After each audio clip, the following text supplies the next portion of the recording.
Como íbamos hablando de lo del tema del reconocimiento, entonces la MEVES pues ha sacado esta presentación con el objetivo de que sepan sobre los detalles del reconocimiento, particularmente los conceptos básicos el, y el paso a paso, ¿no? Que es lo importante de esto.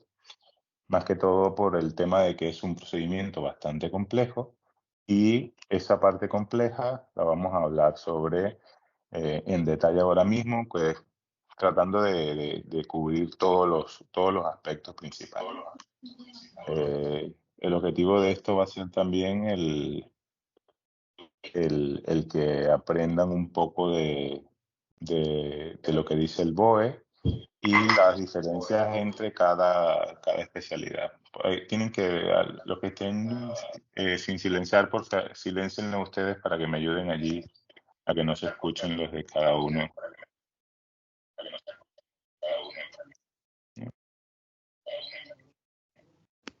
No sé si lo ven ahí.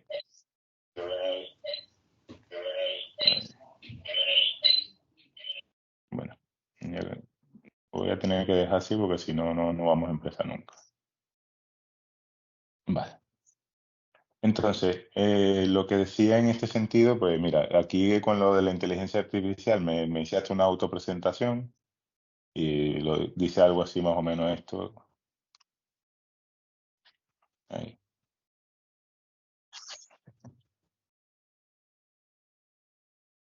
Sí, yo soy también médico traumatólogo y del deporte y obtuve mi homologación en 2018, la de médico, y el reconocimiento de la especialidad en 2023, por lo que obviamente yo soy como la primera prueba fehaciente de que sí se puede reconocer el título de especialidad aquí, ¿no? Lo principal en esto es que el reconocimiento de la especialidad es para efectos y títulos comunitarios de los que somos, de los que hemos obtenido la especialidad fuera de España.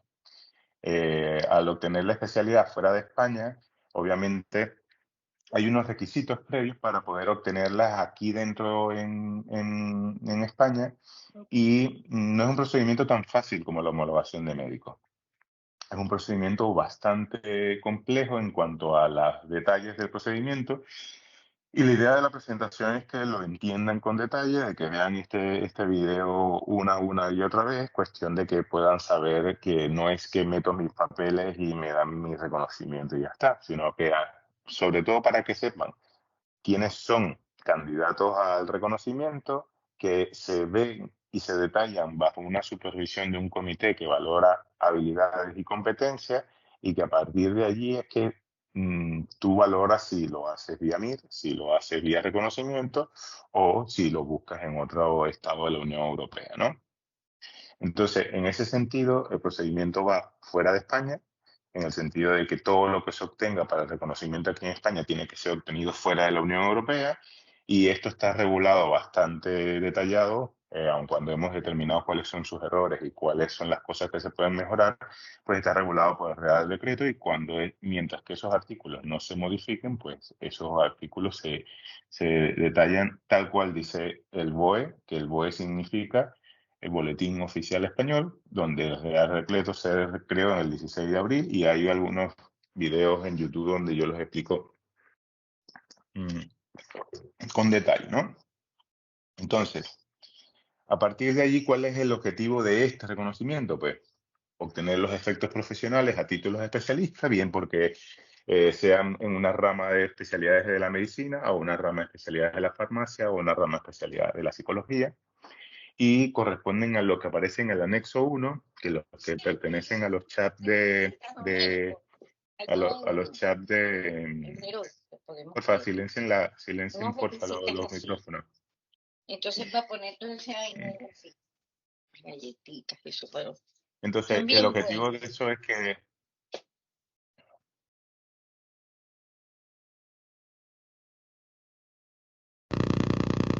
Domenico, por favor, silencia el micrófono.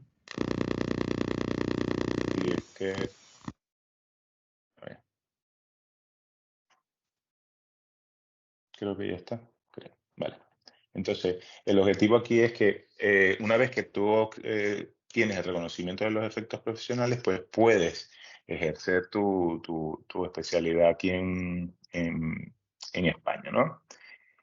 Lo beneficioso de la obtención de esta especialidad es que obtienes los mismos efectos que el título propio español, y a partir de ahí tenemos dos formas. Uno, para trabajar en España como especialista, pues tenemos tres formas actuales para ejercer. Una vía MIR, que es la que le he comentado, otra vía reconocimiento de la especialidad y otra por necesidad del servicio, que ahí ponemos un entre comillas en el hecho de que si tú eres nefrólogo pediatra y esa especialidad está carente en algún centro específico en una comunidad autónoma, aquí en España, pues ellos por necesidad del servicio te pueden contratar con el procedimiento en vía de reconocimiento, y es una fórmula donde hay un vacío legal que permite ejercer, porque prima el hecho de que necesitan tener la especialización, la especialidad en esa área para cubrirla, ¿no?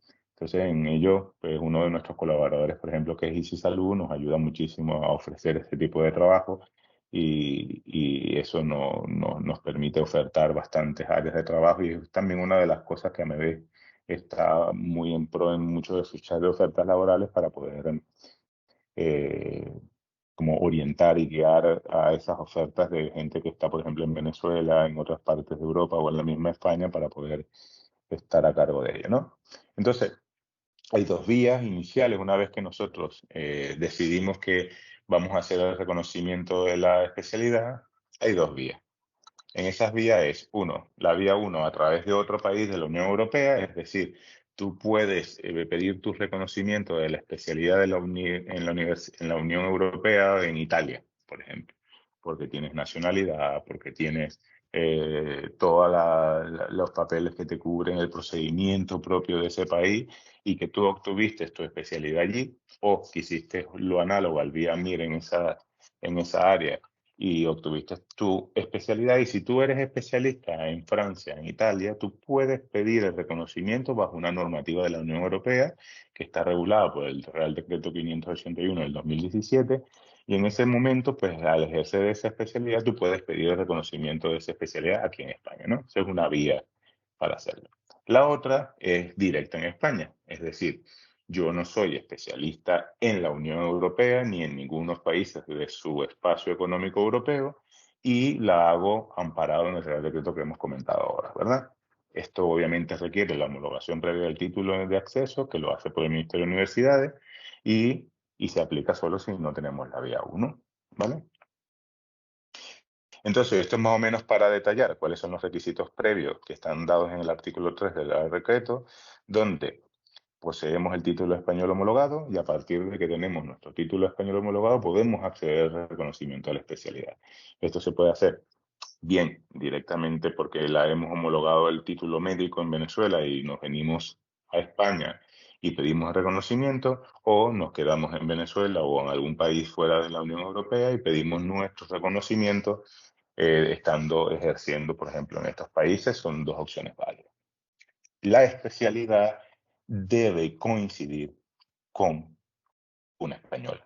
Es decir, cuando tú ves el anexo 1, hay que ver el tiempo y la armonización de cada uno de ellos, y eso es lo que vamos a entrar en ello a partir de ahora.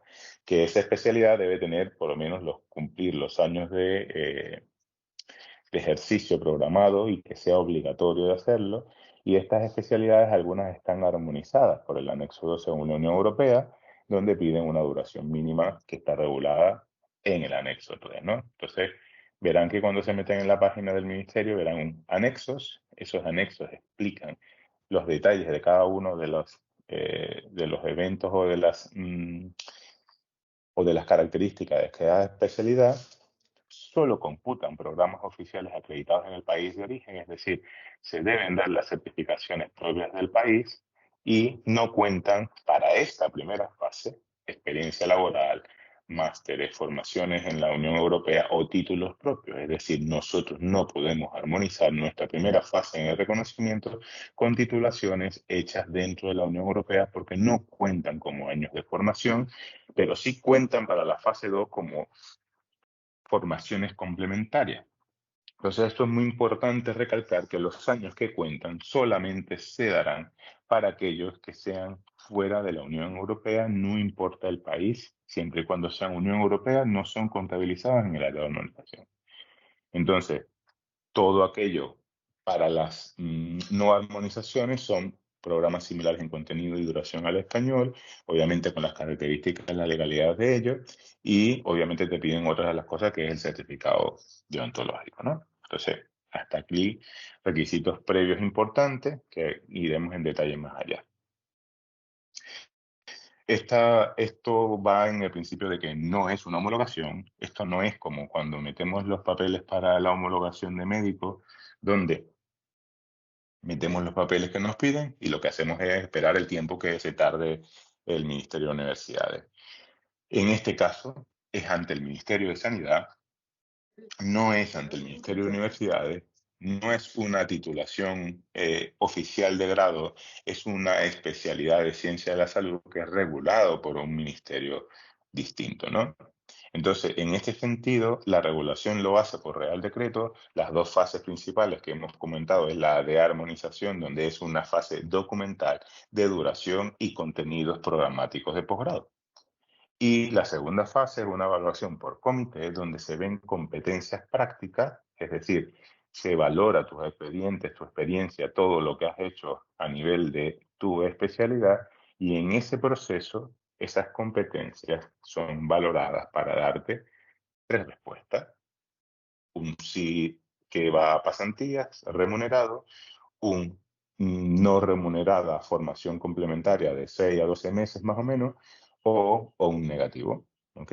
En la formación complementaria puede haber un examen previo y después un examen previo y después pasantía, o simplemente un negativo, ¿no? Entonces, esas más o menos son las modalidades que puede haber. En este sentido, dando un ejemplo, la duración mínima por especialidad, es decir, ejemplos de armonizaciones son traumatología y ortopedia, 5 años, pero vamos a ver el caso, por ejemplo, en Venezuela, de que hay posgrados que son 3 años, pero ahí entran los juegos de armonización entre si haces una residencia asistencial previa, si te pueden tomar en cuenta la parte de los años que has hecho de alguna subespecialidad, y entonces esas características las vamos a ir detallando posteriormente en nuevos charlas al respecto, de ver los detalles de cada una de las especialidades, donde por ejemplo ya tenemos calado obviamente el hecho de que ya sabemos cuáles son las modalidades de traumatología, de neuro, de cirugía plástica, ¿no? Entonces, lo importante es que esto solo cuentan programas de posgrados oficiales fuera de la Unión Europea, y los estudios en la Unión Europea no computan esta fase, por lo que el error común, ¿verdad?, que puede existir en ella, incluirán formaciones que eh, la Unión Europea no utilizan esas formaciones de posgrados que hagas dentro de la Unión Europea, y por ende tú dices, bueno, pero es que ya yo hice un máster de psiconeuroinmunología en Francia. Vale, no te va a contar porque tú a lo mejor tienes un posgrado de neurocirugía, ¿no? Entonces, en ese sentido es importante destacarlo. Por Permiso, ende, señor doctor. sí, Permiso, doctor. Al respecto, mire, yo soy pediatra y neonatólogo. Para unir, sí. o sea, la pediatría aquí son 4 años y allá son 3, pero yo con lo de neonatología puedo sumar. Pero ¿qué carta o tienen una carta que uno pueda decir, aporto aquí los documentos de neonatología también? O sea, ustedes tienen un Tú modelo a tienes seguir que, para poder meter los no, papeles. tú No los he metido por eso. tienes que aportar, tienes que meter el contenido de toda la parte neonatológica. Ok.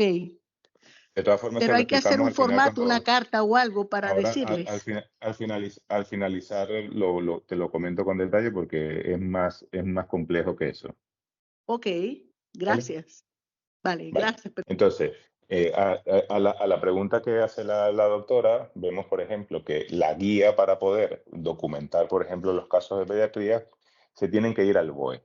Es decir, cada BOE de la especialidad, que ahora mismo ves el enlace perfectamente en la presentación y lo puedes buscar en Google. Por ejemplo, buscas el enlace de el BOE que rige la especialidad de pediatría. Entonces, esto va a buscar las competencias y las habilidades que debemos demostrar al momento de meter nuestros papeles. Por ejemplo, un ejemplo detallado.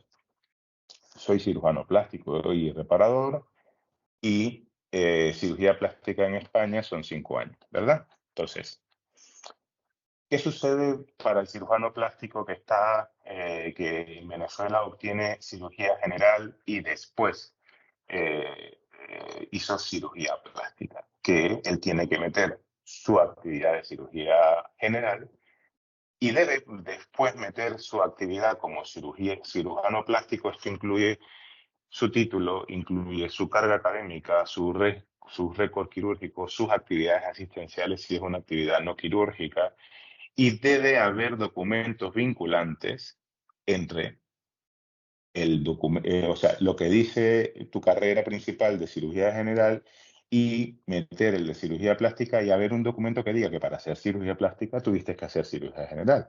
Esto te lo puede dar o el hospital donde lo hiciste o la universidad donde lo hiciste, dependiendo si esto es asistencial o si es universitario. Los documentos existen y cada universidad, cada hospital tiene un documento vinculante que usualmente es un perfil de ingreso, alguna constancia de posgrado donde piden los baremos de ingresos a estas actividades, y a partir de ello tú tienes que desarrollar tus formaciones complementarias para ir buscando las competencias que aparecen en los BOE que están publicados en algunos enlaces que voy a poner ahí, ¿vale?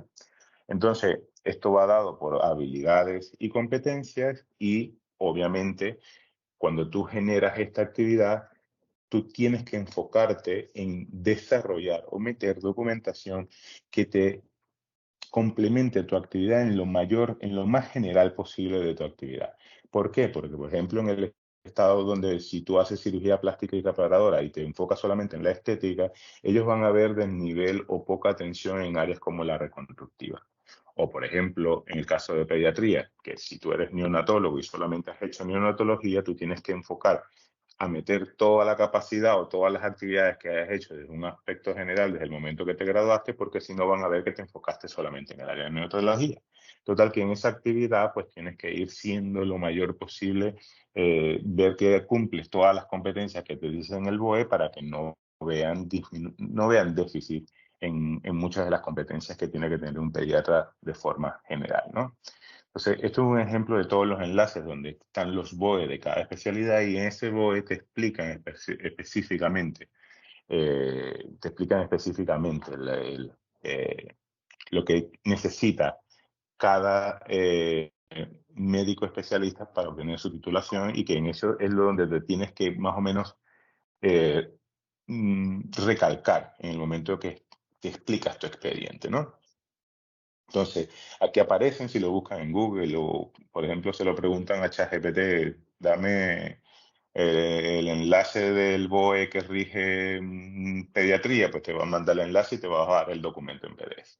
Entonces, obviamente es importante que los documentos requeridos previos a los que he dicho anteriormente, que son los del artículo 5, solicitud oficial, que es un documento que tú llenas, ¿verdad? Con datos importantes, tu copia compulsada de DNI, pasaporte, tarjeta de residencia, el título homologado, no puedes iniciar el reconocimiento sin previa homologación del título médico, el título de especialista del extranjero, todo debe estar legalizado y apostillado, bien sea por apostilla de La Haya, bien sea por vía diplomática, pero usualmente si viene de Venezuela, por apostilla de La Haya, y de cualquier país que esté concertado la apostilla de La Haya también lo hace. La certificación del programa formativo entero y completo, donde muestra duraciones, contenidos, rotaciones. Si no es en español, tiene que estar traducido. Obviamente todos los que somos de Hispanoamérica, pues obviamente es importante que todos vienen en español, obviamente, excepto de los brasileños que vienen en portugués, tu certificado deontológico y toda la documentación extranjera en cuanto a tus competencias, habilidades, cursos, deben también estar legalizadas, ¿vale? Entonces, el error común de por qué no es que si no lo metes, si no lo introduces, apostillado y legalizado, no es un descarte automático, pero te lo van a solicitar y de hecho si no los colocas, ya después no te los toman en cuenta por muy obvio que sea parte de tu expediente. Entonces es muy importante la parte de que debe estar apostillado y legalizado para que no tengas problemas. todo debe estar apostillado y legalizado.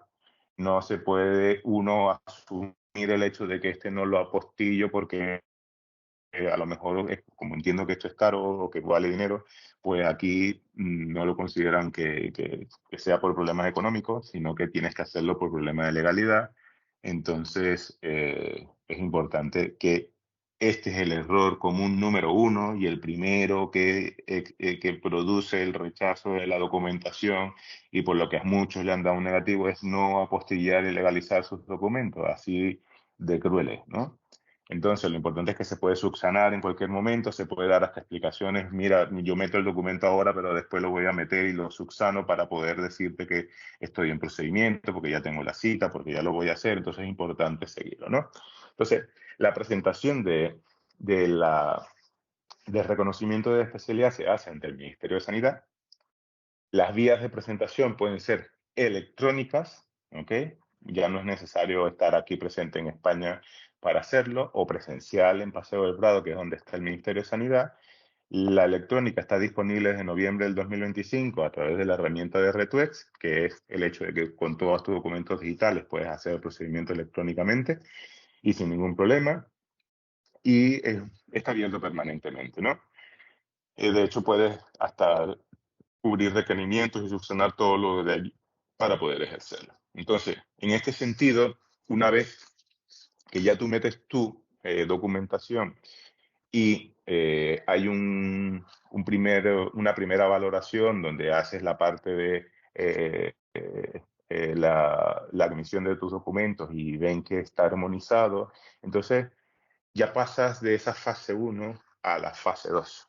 La fase 2 es la evaluación del expediente y esa evaluación del expediente pues viene en el hecho de que toda la documentación que tú has anexado pues es pasada a ser valorada por un comité que en teoría está formado por expertos del servicio donde estás valorando y que analiza el expediente. Para las especialidades armonizadas habrá una comprobación previa, es decir, obviamente la comprobación previa en ello determina de que tu documentación cumple los requisitos de armonización, ¿ok? Y esa comprobación previa es lo que se denomina un previo positivo. Ese previo positivo no es un positivo definitivo, no significa de que estás reconocido todavía, y lo único que está diciendo es que metiste tu documentación y que cumples con los años de formación en España y que a partir de ahí pasa a esta fase 2, donde un comité de expertos valora tu expediente. ¿Ok? Entonces, como comentaba anteriormente, las posibles propuestas de este comité es que un reconocimiento directo, que no es que te van a dar la credencial, sino que te mandan a 3 meses de pasantía, que son remuneradas para después darte la titulación de la credencial, o las medidas compensatorias, que es que haces una prueba teórica práctica más un periodo de práctica supervisada, que son estos 3 meses de pasantía, o una de formación complementaria, donde te mandan a ver objetivos, temas o te mandan a un hospital, obviamente, a que subsanes déficit. Por ejemplo, he visto en el caso de traumatólogos que los mandan a volver a ver los tumores musculoesqueléticos, ortopedia infantil, o sea, que ven lo que vieron de déficit en esta área del comité y al final esto lo tienes que volver a ver en un hospital para subsanar esto que no viste, independientemente de que seas muy especialista en algún área específico, ¿no? Entonces esto después se lo notifica a las personas, esto después lo detallaremos para que sepan cómo es el procedimiento en específico, que no vamos a entrar ahora porque si no, no terminaríamos nunca, y es el hecho de que hay un procedimiento y unos pasos una vez que te mandan a hacer, por ejemplo, una formación complementaria o una prueba teórica, ¿no? Obviamente aquí es donde entra el juego de si te dan una respuesta, a ver si lo peleas o no con un abogado. Yeah, ¿Ok? but Y entonces es we're going to importante. the row in 5 minutes, maybe. Por Ya, favor, déjame silenciar. silenciar, por fin. Creo que tengo aquí ya silencio y sigo, ¿vale? Vale. Entonces, Eh, entonces, mm, es un procedimiento muy complejo. ¿Por qué digo que es muy complejo? Porque todo tiene que estar engranado. Se lo digo como experiencia personal, como la experiencia que tienen los abogados especialistas al respecto y la experiencia que tiene todas las personas que han pasado por el mismo procedimiento. Si se hace de otra forma, no lo voy a decir que está condenada al fracaso, pero está condenada a que te den alguna determinación que no es la correcta, porque si lo sabes detallar, si lo sabes explicar, si se lo han masticado muy bien al funcionario, pues lo más, es más fácil que te den el procedimiento, al menos de formación complementaria, o de una prueba teórica o de un equivalente total, al hecho de que te den un negativo, que es lo que usualmente sucede cuando no preparas bien el expediente. Entonces, el expediente tiene que estar ordenado y cronológico, es decir, tiene que estar todas las vías de acceso desde la obtención. Imagínate que coges tu currículum vitae y ese currículum comienzas a detallar y a dar justificativo de todo lo que has hecho en tu vida desde la obtención de tu documentación hasta la obtención de tu especialidad hasta el día actual, hasta el momento en que estás metiendo el documento. Entonces, nosotros hemos propuesto el uso de una carta explicativa detallada, que de hecho eso estará disponible y veremos cómo se lo hacemos porque creo que está en los chats, de una historia profesional que se hace con una carta donde explicas el hecho de, mira, yo soy fulanito de tal, yo soy nefrólogo y yo he obtenido mi especialidad en tal hospital, con estas cargas horarias, con estas materias, con todos ellos, o sea, una explicación bastante detallada de lo que es tu especialidad. Y de hecho, una de las recomendaciones es que se haga como si fuese una tesis. Es decir, yo hago un historial, le pongo superíndices, le pongo enlaces que vayan a cada documento donde justifica el hecho de toda la documentación que he aportado, mis cargas, mis registros quirúrgicos, mis documentos vinculantes, perfiles de ingresos, certificados, institución formadora. Y entonces todo eso después va con el hecho de que he hecho congresos, publicaciones, cursos, subespecialidades, másteres en todas las áreas del mundo donde hayas ido a hacerla, la experiencia, todo lo que te demuestre en papel. Aquí no vale que yo lo hice y que como no tengo el papel, pero es que yo sé que lo hice y entonces si no está en papel, en ese expediente ordenado y cronológicamente, no vale. De hecho, las documentaciones que en las próximas charlas que presentes les voy a mostrar cómo se presenta un recurso de potestación ante el ministerio para explicar el hecho de que te equivocaste en tal cosa y cómo se refuta al Ministerio de Sanidad cuando nos vinculan a algún error y que tú sabes cómo demostrarlo, es un documento extremadamente ordenado y cronológico. Entonces, esa es la forma en que se le batalla al Ministerio de Sanidad cuando consideramos que está errado y que podemos justificar o apelar el hecho de que hay un problema en tu reconocimiento. Entonces, la carta explicativa que ya después con nosotros, con los encargados de reconocimiento y de homologación, se los iremos pasando para que lo pueda o lo solicitan en los chats a los que estén o también al correo de AMEDES. Todo al final se los dejaré para que puedan tener un área donde consultarnos. Lo importante de esto es que no, el error común aquí es que no incluir la cronología clara ni la carta explicativa es hacer que haya una interpretación errónea del funcionario. No es lo mismo que tengas todo ordenadito y cronológico para que lo supervise a que el funcionario, los funcionarios aquí en España son particulares, particularmente porque hay unos que funcionan muy bien y otros que no. Me imagino que esto será así en todo el mundo, pero el que no tenga una buena motivación para ese día analizar tu expediente, el hecho de que lo vea desordenado y que vea un papel aquí, otro por aquí, él va a interpretar lo que quiere. Entonces, claro, ahí es donde está el problema, que al interpretar lo que queda, el comité no va a ver eso que interprete. Entonces, a partir de ahí, eso es la diferencia entre un positivo o un negativo, ¿no? Entonces, aquí yo había puesto el anexo 1 al lado de la carta explicativa, que es más o menos un esquema de lo que lleva toda esa carta explicativa, su encabezado, sus notas, su superíndice, el contenido recomendado, donde pones todo lo que has hecho durante toda tu formación profesional y el modelo en específico, pues se lo pasamos después, ¿no? Entonces, en ese sentido, la evaluación por comité es dado por un secretario del Ministerio de Sanidad, más especialistas que usualmente son jefes de servicio, pero pueden ser jefes de servicio, subsecretarios. Literalmente puede ser cualquiera que escoja la jefa de ordenación profesional. Y entonces, en ese sentido, es un comité que se sienta a valorar estos expedientes. Entonces, si da un informe positivo, va un reconocimiento directo para que hagas 3 meses de pasantía, para que eh, te hagas en conocimiento de lo que pasa con el sistema público español, y a partir de allí puedes empezar a ejercer. Y un negativo, donde hay muchas diferencias grandes, que puedes apelar después de ese negativo, puedes apelar nuevamente en 2 años con nueva documentación, o que lo tengas condicionado para una formación complementaria, un examen teórico o un internado prácticas supervisada, ¿vale?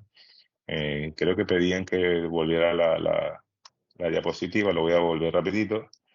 Y aquí, de todas formas, esto va a quedar grabado y se los voy a hacer pasar después, ¿vale? Para que lo vean en detalle, ¿no? Entonces, el error común en esta parte del BOE es que no actualicen los méritos durante el proceso o incluir actividades irrelevantes. O sea, si yo soy pediatra y estoy metiendo un curso de estética, no tiene nada que ver. Entonces, ahí es que no es posible. Son actividades relevantes. Igual que no incluyas actividades propias de la especialidad porque no las has apostillado. Tienes que meterla y después la apostillas, ¿no? Lo importante es que que supedites toda tu información sin ningún problema. Entonces, también está la parte de la prueba teórico-práctica, ¿verdad? Que es convocada anualmente. Los requisitos para participar en ellas es un expediente evaluado con una propuesta de prueba. Obviamente esto es una determinación después en la segunda fase. Es un examen teórico tipo oposición, es decir, es un examen de respuesta simple, como un examen MIR. Y al final eso es importante, el hecho de que te tienes que preparar si te dan una propuesta de examen, y usualmente lo que recomendamos es que puedas prepararte al menos entre 6 meses a 1 año si te dan prueba, ¿no? Lo ideal. Entonces, una vez que apruebas este examen, te mandan a 3 meses de práctica y bueno, y eso es más o menos el hecho.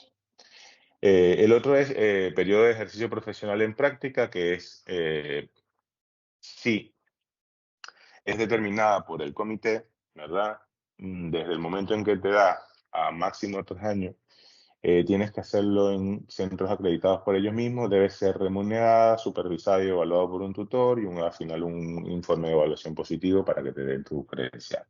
Entonces, este periodo de ejercicio profesional en práctica usualmente son entre 6 y 12 meses y te mandan a que veas lo que consideran deficiente. Entonces, la resolución y la credencial, pues te lo dan obviamente en un máximo de 6 meses de que has completado el expediente. Por ejemplo, a mí me lo dieron en 2 meses. Y al final esto es el momento final de toda la espera, que por ejemplo en mi caso fueron 6 años, pero en otros compañeros son 10, otros 2, otros 3, varía muchísimo, ¿vale? Lo importante de esto es que se pelea, y que si se pelea y si se está bien asesorado es posible la obtención, y al final de esto pues es una de las luchas que llevamos siempre. Entonces, el resumen de estos errores más comunes o más frecuentes es que no apostilles o legalices los documentos, que incluyas estudios de la Unión Europea para armonización, es decir, para la primera fase, no para la segunda. O sea, tú metes todo, pero tú no puedes contar los años de un máster para sumarle a tu...